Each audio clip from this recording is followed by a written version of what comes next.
Hollywood Psychologist explains the life habits keeping you sad and miserable. Hello, everyone, and welcome back to the Cliff Diver's Edge, taking you from unhappy to passionately, joyously happy within 30 days. Imagine yourself going through the day, then at 11 p.m. or midnight, reflecting on each and every minute you walked through, and that's 1,400 minutes for your entire day.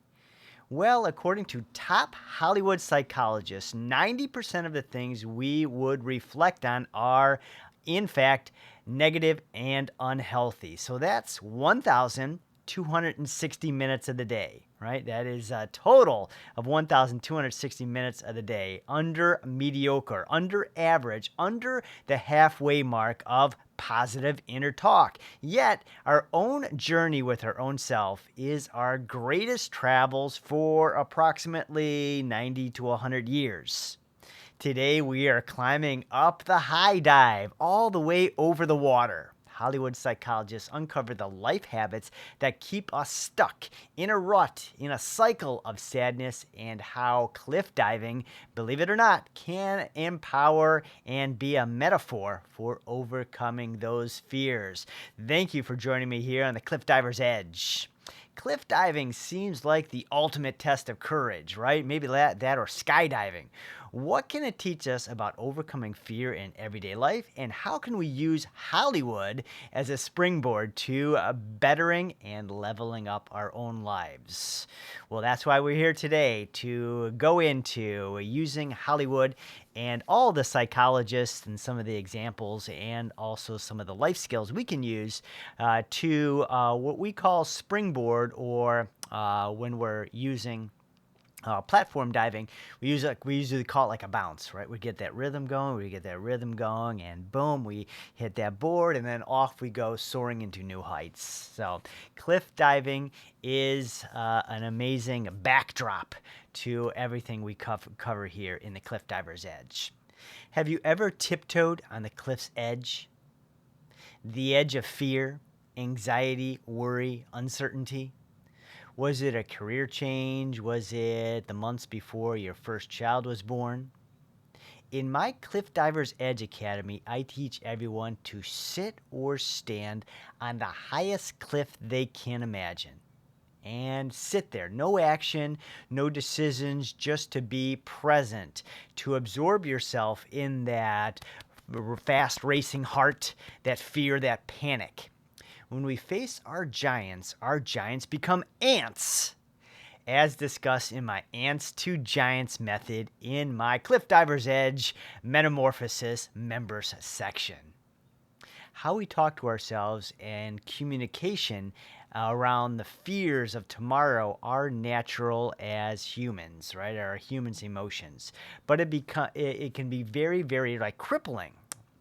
What thoughts come up and how we talk to us, how we either like catch those thoughts or maybe not catch those thoughts, but also the repetition we what a lot of scientists call we engrave, in our mind, in our brain. Communication is very, very important, and how we communicate to ourselves on the fears, right?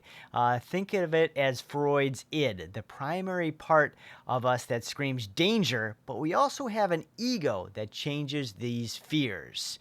You, as a cliff diver, face your fears head on, practicing hundreds of jumps a day, higher one, a more difficult one, a more intricate one that you've never done. You don't avoid the edge, you confront it. You learn from the mechanics and you trust your skills. And with those skills, you level up and you get better and better and better, stronger and stronger and more confident and more confident. And that's mainly what I want to focus today on this psychology edition of the Cliff Diver's Edge, right? Skills. How to use the skills of top Hollywood psychologists that have worked with hundreds of thousands of overnight sensations, like one-hit wonders, one day working at a servo or retail, and then the next day being on a TV show. The other day, their paycheck was not even like minimum wage. 2 days later, $100,000 or $200,000. Pressure, fear. Am I good enough? Can I do this? Did they pick the right person? Who can I trust with my talent and my career and my money and my investing and all that? Like a diamond, originally coal forged under immense pressure for hundreds and hundreds of years. We need that pressure to become stronger, bigger, and smarter and wiser. Write out your number one fear. So go ahead, get out a journal or a notebook right now. And what's your number one fear? Go ahead, write it out. What's got you fearful and worried? Facing your fear can be very, very hard. And why do we naturally tend to avoid it? Like taking a cold shower or ice bath. Most try to avoid it, right? Eating greens and superfoods. 99% of the people would rather eat snacks and sugar candies and popcorn and chocolate and ice cream, right? Going just one step more outside our comfort zone. 99% of the people you're around or that I'm around, in fact, do the complete opposite, right? They try to find their comfort, the ease, the natural way of doing things, right? More of security, what's calming, right? So I've noticed that over the last maybe 10 years, avoidance, right? So let's talk a little bit about fear and avoidance. As B.F. Skinner, the psychologist and the behavioralist would point out, reinforces negative patterns. You stay stuck like a sailor avoiding the rough seas. This can lead to low self-esteem, depression, and a general sense of unhappiness. And then that goes on with the weeks and the months and building in a rut, depression, and negative habits that cement us in maybe 1 year down the road, 2 years down the road. Think of Robin Williams, the brilliant comedian, or very popular Kurt Cobain, a musical icon. Both battled immense inner struggles. What were their fears? Did they climb up the diving board to face and conquer them? Or did they avoid it and run from it, taking drugs to escape them momentarily over the fear and worry and challenges of life? Stepping into those fears, finding solutions for those, right? It's sad when we look at Robin Williams, such a beautiful comedian, and Kurt Cobain, such a musical, great musician, and how they created on this planet, on this world, but also the pressures of the money, fame, people watching their every move, and everything that inside battles them. So very, very tough to see how someone can be so alive and so passionate, but on the flip side of it, depression and those neural pathways of negativity just reinforced every day, maybe every morning, every day, every week, every month. So how can Hollywood psychologists, perhaps Dr. Anya Petrova, or maybe even Dr. Drew Pinsky, who have been in the trenches, held the hands of hundreds or thousands of celebrities in the overhauling work demands and the millions of people criticizing their every move, along with the inner toxic communication inside their own minds? What can their experience, their knowledge, their expertise, their years and years in helping others in Hollywood, how could that help us break free from the inner conflict and fear that would have us living a happier and helpful more life? How can they help us avoid the traps of those like Marilyn Monroe and Naomi Judd, who fell very, very hard victims to all of this? Here are the 7 Hollywood psychologist life habits keeping you sad and miserable. Are you ready for the Cliff Divers number 1? I hope so.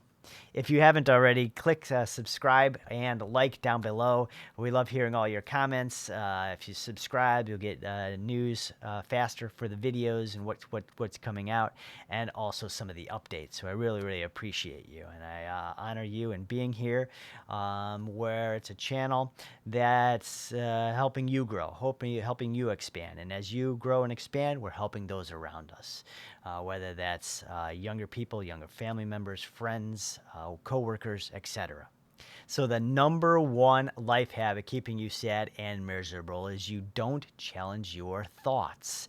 When a fear whispers, you can't do this, instead, going hours and days at work reciting these patterns, we were talking about those neuro pathways, challenge it. Ask yourself, is this thought helpful? Is this thought making me sad, fearful, or positive and optimistic? Take your biggest fears, your worries and concerns, and do the flip 180. And I know, as being a cliff diver, we're not used to some of those terms. So I'll flip 180 to completely doing the opposite. Psychologists have a knack for asking questions when we state a problem. Have you noticed this?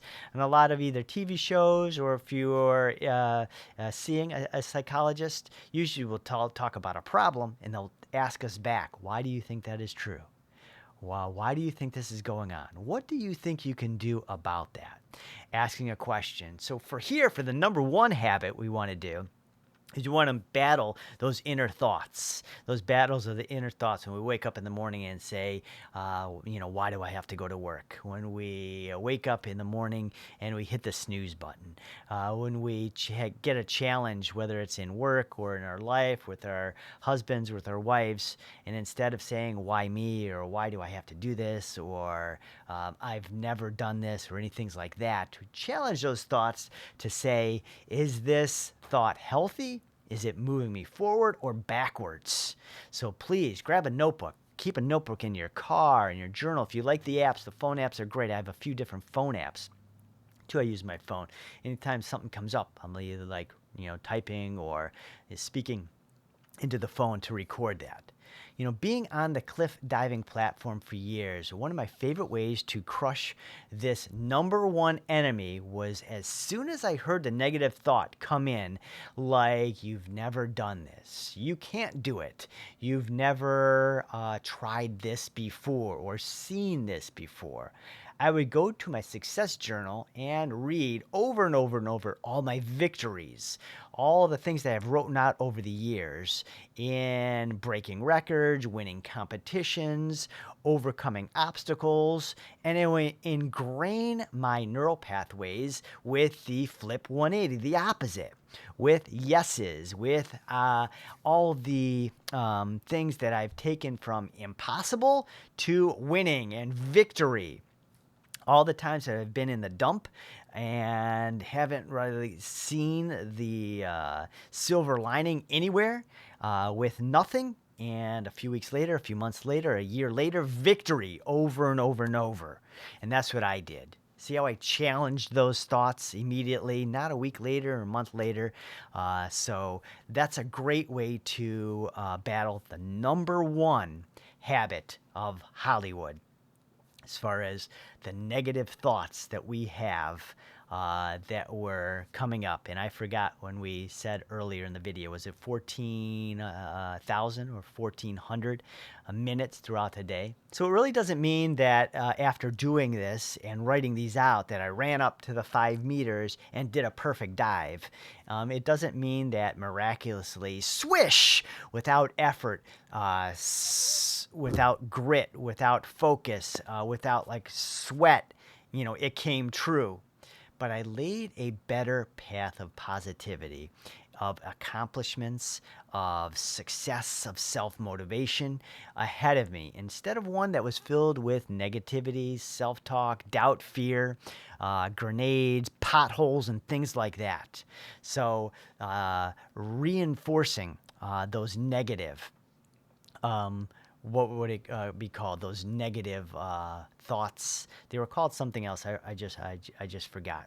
But laying a new pathway over your mind of positivity, all your successes, everything you've come through, all the things that make you powerful and super spectacular. So many of you are telling yourself on the daily, and are you hearing your self-talk when you say to your things like, I never, I always, I constantly, I usually. So start challenging yourself. Start doing the flip 180 on that, getting a notebook, and also anytime those come up, write it down. Is this thought healthy? Is this thought bringing me down? And getting a journal and notebook with all your successes over the years to combat those. Right? Yes, I can. Yes, I can. Yes, I can do this.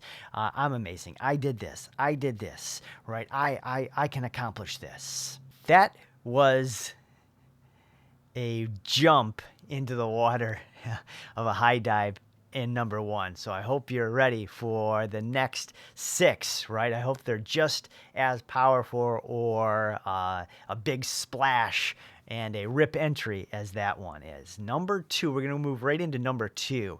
You avoid taking the small steps. So let's talk about small steps.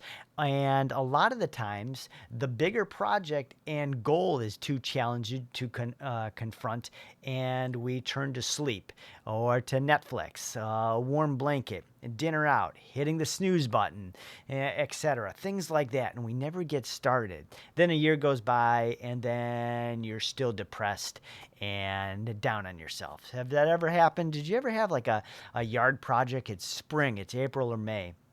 And you're saying, we want to do this, this, this, and this.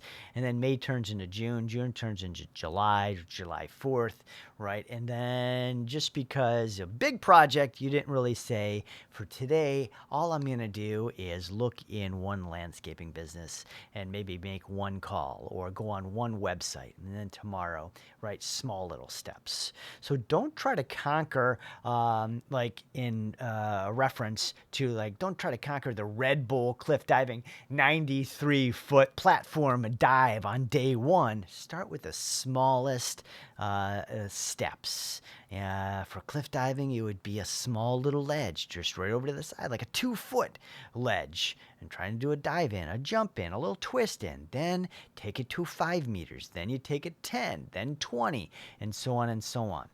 It's just like any other fear, worry, or concern.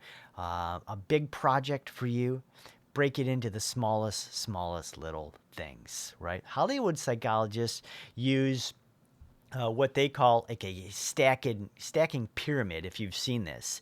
It's a goal or a journaling method, taking one small tiny step or action in a day, and then a bigger one on day 2, then a bigger one on day 3, etc., etc., etc. And then what usually happens a month later.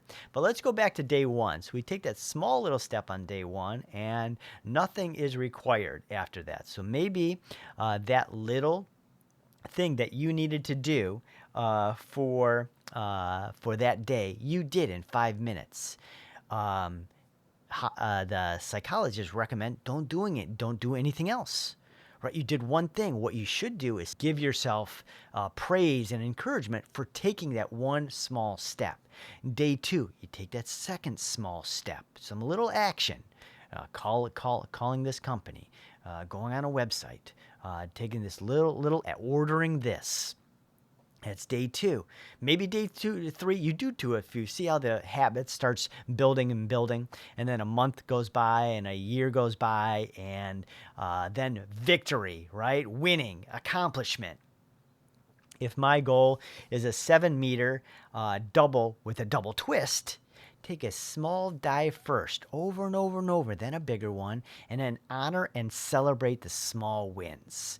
How few of us do this, celebrating the small wins. So a tiny fear like public speaking, presentation, or some type of thing you have to talk in front of a lot of people, in just a few small steps can be accomplished, right? So maybe you have in a few weeks a presentation you got to do, and that just scares the heck out of you. You don't want to do it. You've never done it. So we start in front of the mirror. All right, that would be the day one first action step. Next, we start day two. It's in front of your wife or your husband. And then day three, maybe it's in front of your family. And then day four, your neighbors, neighbor five, your friends, your best friends, giving a presentation as it grows and grows and grows and grows. While we're here today, you're probably not working on a presentation, but some of the things are coming to mind to you on what are some of your fears, worries, or concerns, or big projects. So go ahead, write those out and what you want to do, but also break those out into little steps. And if you could, after you're writing your little steps, maybe just write in 4 days.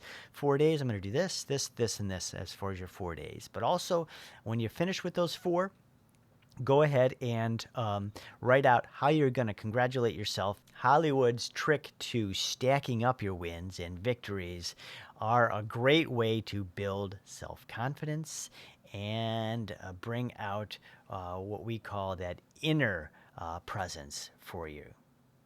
Number 3 for the life habits, you don't focus on progress. One trap I think we all face in life is the pressure against time. Psychologists recognize our nature and the pains of no matter what we do to accomplish or achieve, it's still not good enough. When was the last time you did a great job, went overboard, and were thanked, appreciated, or noticed? For me, it's quite often, and for you, it might have been yesterday, it might have been last night.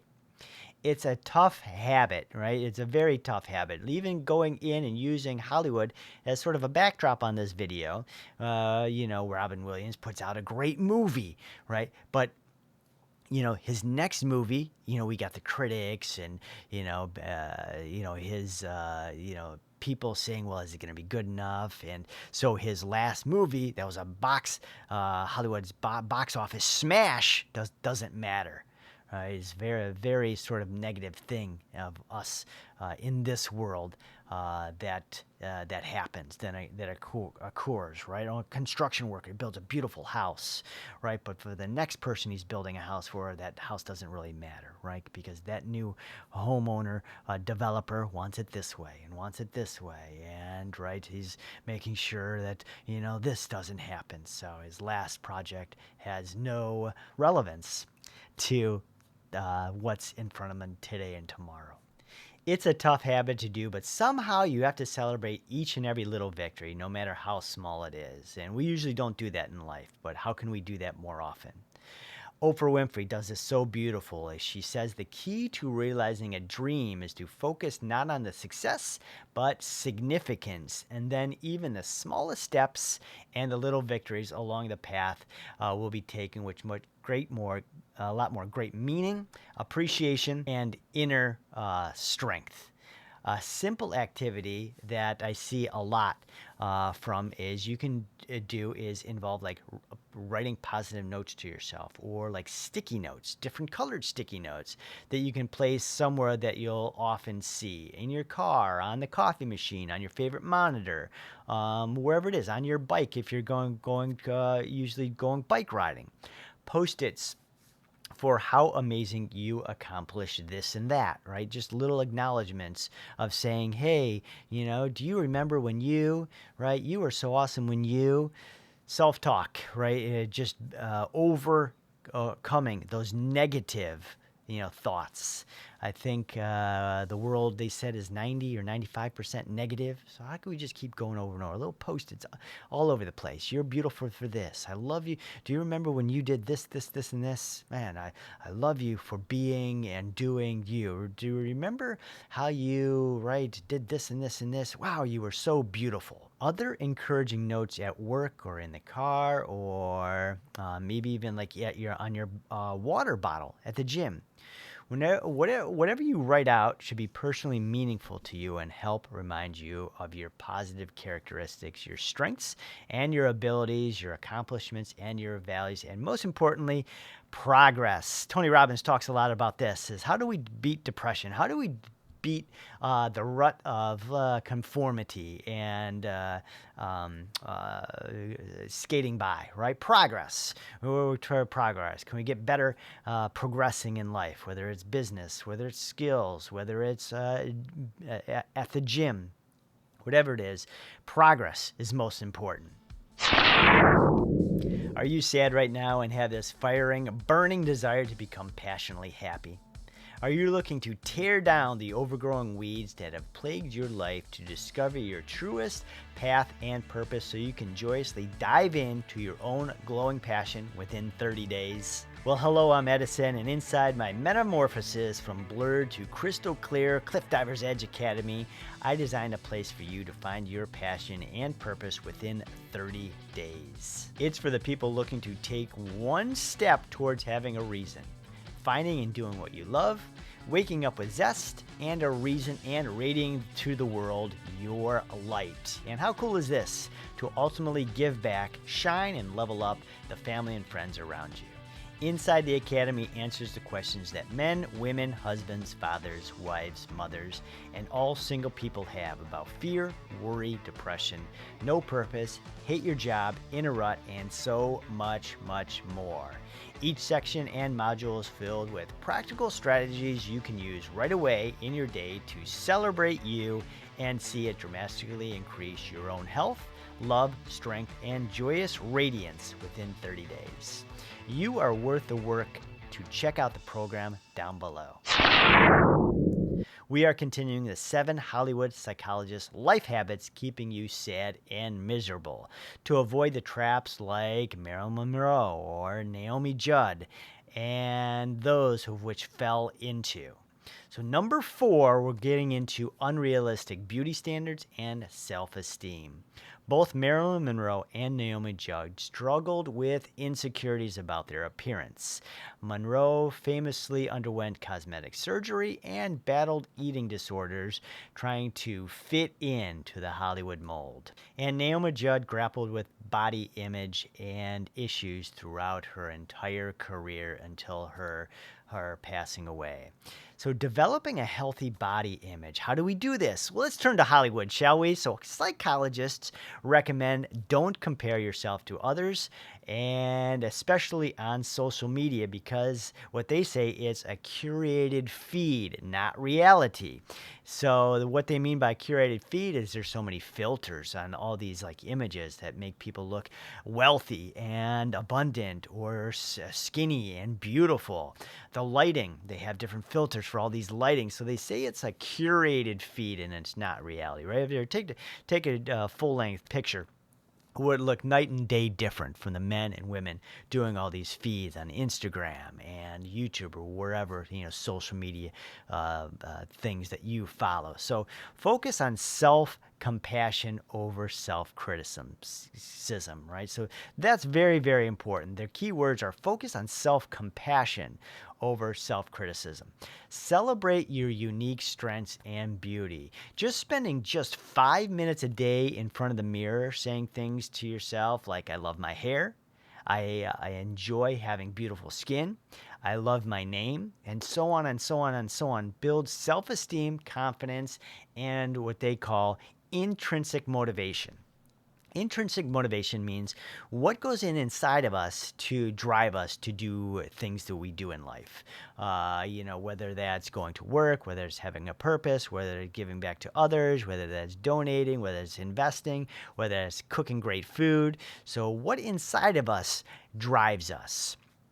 Right, and that's intrinsic motivation. So some great examples from the Psychologist on this one for number 4, right, for there. So just spending time in front of the mirror. Some of the psychologists say if we can spend time in front of the mirror with no makeup, no glasses, no whatever else we have on throughout the day, and we look at ourselves just staring in our own eyes in the mirror. And if negative things come up, right, remember step number 1, we're going to counteract those by just saying, was that thought healthy? Did that thought drive me forward or backwards? So almost like the Psychologist, right? We're asking a question back when those thoughts come up. Number 5, we are going to be working on work-life balance and chasing external validation. How tough is this in Hollywood, right? External validation. We were talking about Robin Williams having a movie that's a blockbuster, but his next one no one cares about, right? They just care, is he going to fail or is it going to be better than this next one, right? Have you ever chased your dream, put in 80 hours a week, gotten like 2 hours of sleep for months and months and months, and then halfway through your journey, you say to yourself, what exactly am I chasing here? Marilyn Monroe and Naomi Judd both prioritized their careers relentlessly. Monroe's film schedule left her exhausted, and Judd's touring commitment strained her relationships. So, learning from this, you have to establish healthy boundaries between work and personal life. A Hollywood psychologist advised to schedule time for relaxation and activities you enjoy outside of work. Don't let your career define your self-worth. Nurture your relationships and personal passion. It's even suggested by building your weekly schedule around you.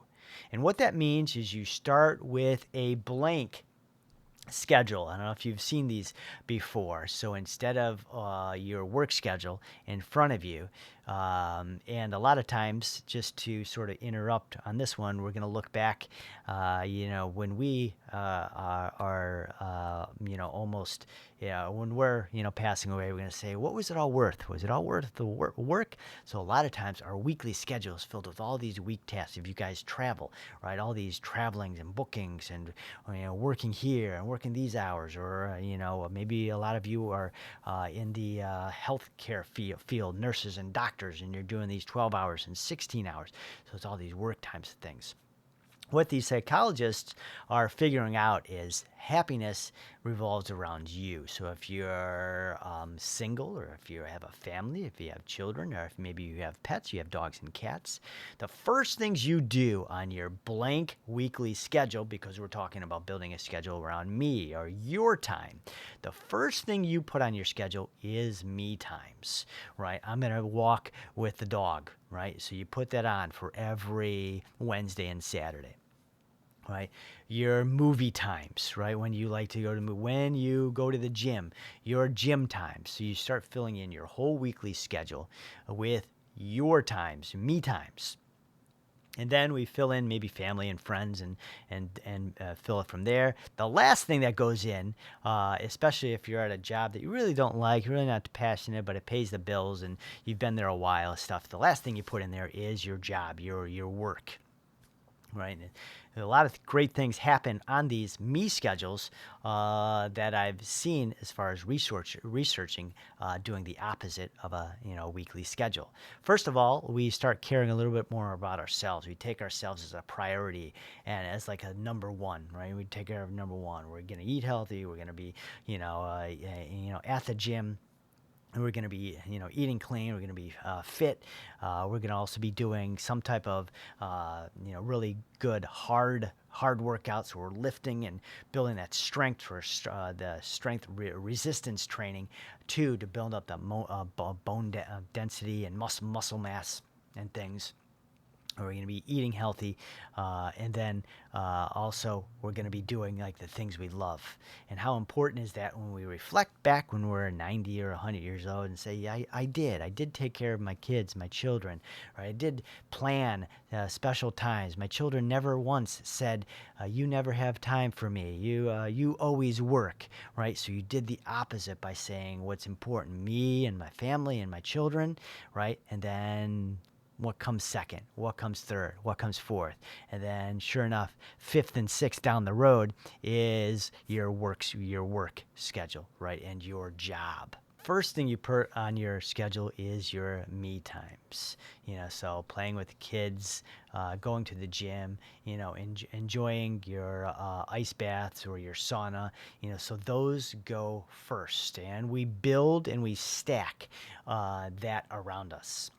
is a psychologist trick here, and it's a big trick because us humans fall prey to doing for others before doing for ourselves. Is to now this is the biggest key here, so very very important. How do you do, or how do you hold yourself accountable to this? Right, when you set that schedule and it's your me times, and your family times, and you times. No excuses, no interruptions. So that means, a boss or a manager calls you and says this needs to be done, right? You can't do it. No excuses, no interruptions.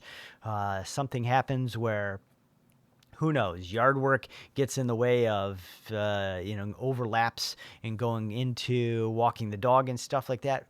No excuses, no interruptions. So you take me time very, very seriously, right, on the schedule. Just like punching in for work. It's mandatory. It comes first.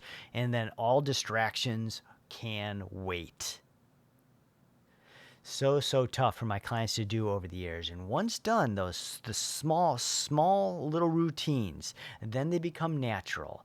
Then to the fact that leave me alone. It's like me time. And I know it's like funny to hear this, but doing it and being stubborn is what must be done to make sure that you're happy, you're taken care of at the end of the week. Saturday or Sunday, you're reflecting and saying, wow, I had all the great memories of the week, and none of them had to do with your job, your career, or going to work, right? Battling these unhappy Hollywood habits keeping you sad and miserable. It's almost like your grandma or your grandfather. Have you ever said to yourself, your grandma or your grandfather is very, very stubborn?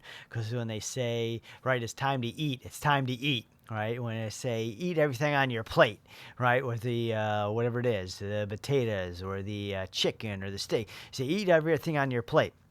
Or if they say, we're leaving in 5-10 minutes, right? They're very, very stubborn. Have you noticed that? So that's the funniness that you really have to be to say, you know what? I did do Edison's cliff diving edge blank schedule example. And I gave it a shot. The first thing, it was blank, right? And the first things I put in is me time, you time, and family, children, or pets time. Right, and I put in on the sides and on the top of this schedule, or if it's in your phone on an app, we put in no distractions, no excuses, right, and just winning the battle. We're going to be climbing this diving board. We're going to be climbing up the ladder here to this 10 meter. We're going to be climbing all the way up to number 6, right, and sort of facing our fears as a cliff diver, looking over the water and just facing our fears, using Hollywood as examples.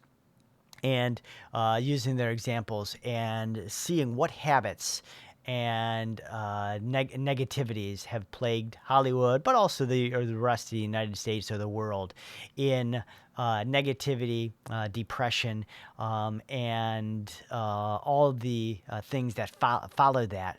And then how we can use those Hollywood psychologist advice and examples and skills to springboard us to better and higher life. And this one's going to be a very, very deep one. This one's about substance abuse and self-medication. Now, ultimately, when we talk about health and superfoods and all this world of stem cells and natural eating and going green and stuff, even the other day I had a Coke, right? It's just filled with what is it? Sugar, carbonation, and it does nothing for me, right? So you're drinking this thing and no nutrients, no vitamins going into it. So even when we talk about substance abuse and self-medication, I probably won't go into it too much in depth, but a lot of you guys that are health buffs and stuff, try to go a little deeper as well. Maybe it's some of the things like me. I had a Coke the other day. I had a little bag of the chips, chips. nothing good from nothing's gonna build my muscles. Nothing's gonna help my heart and my my veins or my blood flow. So go a little deeper. If I haven't gone deep enough for you on this little section of number 6 for the Hollywood habits, just go a little deeper on it. Maybe it's something you ate. Maybe it's from the people you were around the last week or so. That you could have done a little healthier, a little bit better, a little bit more as far as your body and your mind. Tragically, Marilyn Monroe and Naomi Judd battled substance abuse, like big time, right? Marilyn Monroe's reliance on medications and alcohol is well documented, and Naomi Judd's struggle with depression led her to turn to tons and tons of prescription drugs, almost like Elvis Presley, right? Somehow, some way, we have to seek healthy coping mechanisms, for stress and emotional pain, other than beer and wine and liquor and what else is there? Smoking and tobacco and marijuana and other substances, right? Hollywood psychologists prescribe exercise a lot, right, over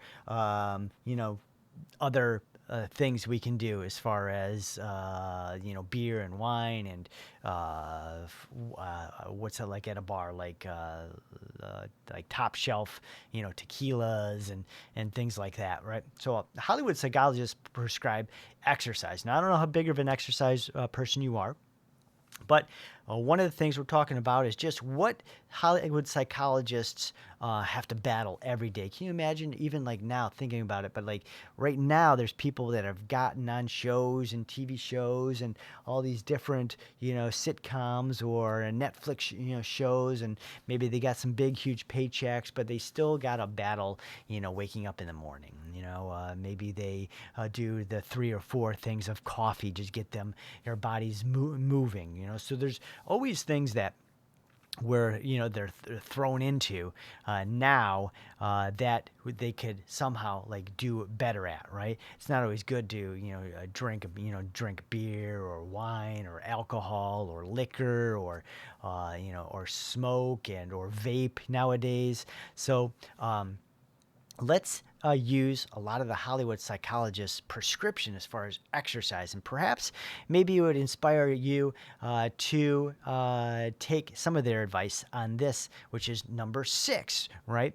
So exercise and meditation or spending time in nature is a powerful, powerful tool for managing difficult emotions. You've probably noticed this, just sitting in a park and watching the ducks and how all life passes away, right? All the anger, all the frustrations, the coworkers, the stress, all that kind of stuff, right? Nature is a powerful tool for managing a lot of emotions. That's why a lot of people like golfing, right? They're out in the nature. There's there's goals, right? As far as getting better, there's some skills involved, but you're also in nature with trees and the birds and different raccoons running by or the deer running by. Other things are like walking, hiking's great, right? Rock climbing is great because there's goal setting and we're using strength and muscles and stuff. Biking, a lot of people love biking and swimming. When I was in Texas, a lot of people biking and swimming. Swimming is great because it's all body, upper body, lower body. Biking, there's trails all throughout the city. So it's a healthy coping mechanisms that pushes oxygen, it pushes blood flow, it pushes like movement through your entire healthy system, your brain, your heart, your lungs, and it also works on what we call like muscle mass. It builds muscle. It gets us stronger and fitter. There was a study for a person that was, he was in Europe. I forgot whereabouts. It was either Denmark or something. So he took, I think it was like 200 people that all had sicknesses and illnesses because they were from 75 to 80. And he got them biking and swimming. That's all he changed. You just set up a different time. On this day, we're doing biking, and this day, we're doing swimming. Sure enough, 30 days or 60 days later, all 200 of those people were either healthier, stronger, or fitter, or their diseases disappeared. It's an amazing thing about fitness. So, the health benefits, enjoying your favorite exercise every day and every week, um, are are like immense. What I call immense. I mean, the list sort of goes on and on and on. We have increased cardiovascular fitness, increases muscle strength and flexibility. It increases joint most mobility. I know a lot of people I'm around always complain about joints in their knees or their elbows and things. I do the quite opposite. Even though I have aches and pains, I'm usually at the gym late at night, pumping it up, working, stretching. I'm into all these stretches now, as far as these opening muscles and joints and improved oxygen and flow and stuff. It improves posture and coordination. Do you ever notice people that exercise when they get older and they're 60s, 70s, 80s, their posture's better, they're standing up, they look you straight in the eyes, their shoulders are back. It strengthens bones, it decreases body fat levels, and it's a great prevention or management of diseases, as I just covered with the cyclists and the bicyclists that were 75 to 80 years old. So it reduces that as well. And the big thing too, a lot is the added benefit of it reduces anxiety and depression. Do you ever notice that the people that are moving the most are usually the less people that are down on themselves, complain a lot, argue a lot, always always pointing the finger, always come home and say this isn't done, always like nitpicking and things like that? You ever noticed that? But somebody that's always on the go, always walking the dogs, always like doing this, always with their parents, always with their kids, always meeting friends with for lunch and dinners, always doing yard work. You ever notice those people are a little bit more like uplifting, friendlier, happier in life? So it's a great number 6 skill from Hollywood to break that bad habit. Moving in to the 7th Hollywood Psychologist life habits, keeping you sad and miserable. If you're struggling, don't hesitate to seek professional help. Now, on my personal level, this is probably the toughest one I've had. I've had a lot of clients over the years, and I've helped them try to find a support group, trying to find help or support in whatever little things they're struggling with or trying to get through. All right. I had a client of mine last year go through a very, very difficult time. So every week we were going through her list of contacts over and over and over, and we were adding new contacts. We were finding new ones for her to help and support her. And after over 90, it wasn't quite 100, but it was a lot, like week after week. And after about 90 or 95 different people and resources, we found her someone that was well skilled and that was licensed and had a weekly community group my client could attend regularly. We understand that Marilyn Monroe surrounded herself with wanters, feeders, and enablers rather than true friends, and Naomi Judd's inner circle failed to recognize the severity of her depression and also as far as the drug use and trying to reach, their circle or outside of their circle, their resources to surround themselves with winners or achievers, whether it was in their church, their city, or their town, or maybe if it's even in your profession. Whatever it is, find people somehow, put it on your schedule. We were talking about your me or you time schedule to reach out to other people that somehow can support you, can encourage you. You can be around. Hollywood psychologists say surround yourself with people who uplift and encourage you. True friends will hold you accountable and be there for you during tough times. Invest in quality friendships and build a support system you can rely on.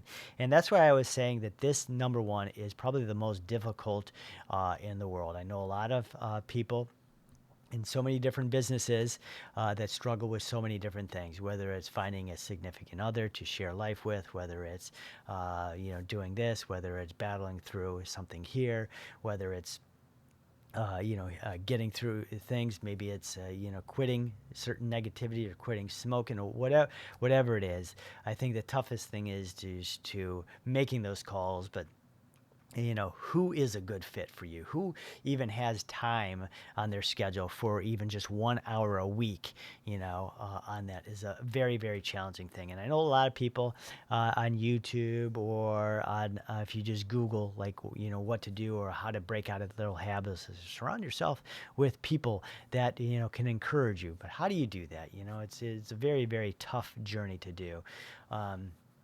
But if you can put in the work and maybe the 5 or 6 calls a week over and over and over and over to join a group or to hang out with, this and this person, or to find and ask questions from other people that you may fit in and you might be inspired on, and somehow finding people that you can be around religiously that are better with you, that are like 5 or 6, 7 steps ahead of you, is ultimately a game changer for you, for your mental concern, for your health, your fitness, and your longevity, right? So very, very important.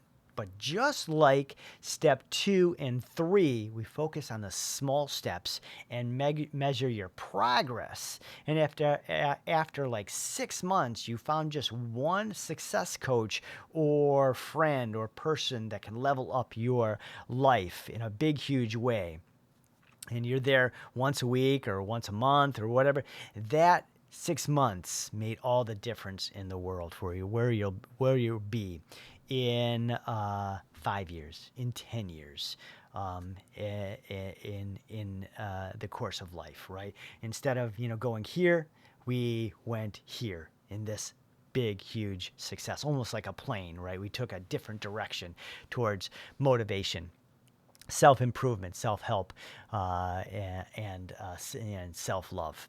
Those were the complete 7 Hollywood Psychologist life habits keeping you sad and miserable.